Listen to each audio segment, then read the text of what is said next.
৪৮ ঘন্টার পরিবহন ধর্মঘটের প্রথম দিনে চরম ভোগান্তিতে চট্টগ্রাম, কক্সবাজার ও ৩ পার্বত্য জেলার মানুষ। চলেনি দূরপাল্লার কোনো বাস, শহরে গণপরিবহন চলাচলও বন্ধ। চুয়েটে বাস পোড়ানোর প্রতিবাদ এবং ক্ষতিপূরণ প্রদান সহ ৪ দফা দাবিতে এই ধর্মঘট ডেকেছে পরিবহন মালিক শ্রমিকদের একাংশ। শিয়া বাটার, অ্যালোভেরা ও ভিটামিন ই সমৃদ্ধ লিলি বিউটি সোপ। সকাল থেকে নগরীর মোড়ে মোড়ে অপেক্ষমান যাত্রীদের ভিড়। গণপরিবহন সংকটের কারণে কর্মস্থলে যাতায়াতে চরম ভোগান্তিতে পড়েন সবাই। উপায় না দেখে অনেকে হেঁটে গন্তব্যে রওনা দেন। ভাড়াও বেশি, কারণ মানুষ গাড়ি পাচ্ছে না, কারণ এই খুব অসুবিধা মানুষের। হঠাৎ ধর্মঘট হওয়ার কারণে বিভিন্ন মানুষ, আপনি দেখতেছেন যে দূর দূরান্ত থেকে মানুষ হেঁটে আসতেছে, বিভিন্ন কষ্টের শিকার হচ্ছে। গাড়ি পেতে বিলম্ব হয়, আর অত্যধিক গরম, সেজন্য আমাদের ভোগান্তি আর বলা যাচ্ছে না আর কি শেষ করে। দীর্ঘ বন্ধের পর শিক্ষা প্রতিষ্ঠান খোলার প্রথম দিনেই পরিবহন সংকটের কারণে দুর্ভোগে পড়েন শিক্ষার্থীরা। বাইরে গাড়ি ঘোড়া তেমন পাওয়া যাচ্ছে না, সে কারণে কলেজে যেতে একটু দেরি হচ্ছে।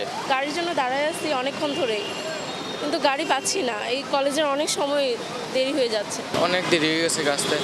আর লাস্ট টাইমে ঝুলে এসেছে গাড়ির পিছনে।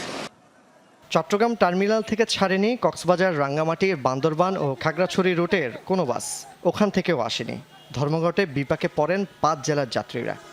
বাস না চালার কারণে অন্যান্য গাড়িগুলোর, ছোটো গাড়ি যেগুলো রয়েছে ওগুলো পাওয়া কষ্টকর হয়ে। এই দুর্ভোগ আগামীকাল পর্যন্ত চলবে। এখন আসলে আমাদের চাকরিটা রক্ষা করার জন্য আমাদেরকে যেতেই হবে। পরবর্তী কর্মসূচি নির্দিষ্ট করবো আমরা 48 ঘন্টার পরে।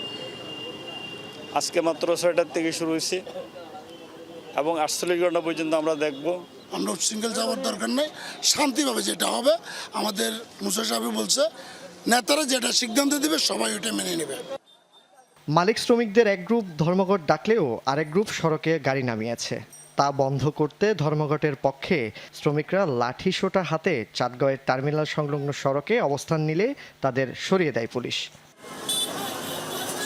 পরিবহন মালিক শ্রমিকদের দেয়া মামলা প্রত্যাহার, গ্রেফতারকৃতদের মুক্তি, অবৈধ যান চলাচল বন্ধ ও চুয়েটে আগুন দেওয়া 3টি বাসের ক্ষতিপূরণ, এই 4 দফা দাবিতে 48 ঘন্টার ধর্মঘট ডাকে চট্টগ্রাম গণপরিবহন মালিক শ্রমিক ঐক্য পরিষদ। জুবাইদ ইবনে শাহাদাত, যমুনা নিউজ, চট্টগ্রাম।